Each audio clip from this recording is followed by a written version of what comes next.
இராமாயணத்தில் கும்பகர்ணன் இராவணனின் இளைய சகோதரர்.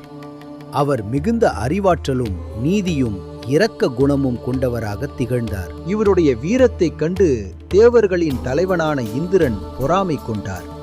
எப்படியாவது இவரை பழிவாங்க வேண்டும் என்று தகுந்த நேரத்திற்காக காத்திருந்தார். கும்பகர்ணன் தனது சகோதரர்களான இராவணன் மற்றும் விபீஷணனுடன் சேர்ந்து பிரம்மதேவரை நோக்கி கடும் யாகம் செய்தார். யாகத்தினால் மகிழ்ந்த பிரம்மதேவர் அவர்கள் முன் தோன்றி என்ன வரம் வேண்டும் என்று கேட்டார்.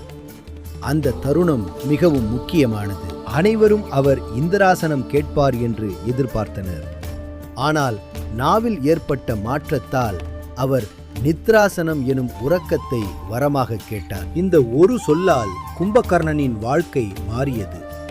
விதியின் விளையாட்டை யாராலும் தடுக்க முடியாது என்பதற்கு இதுவே சான்று. மீண்டும் சந்திப்போம்.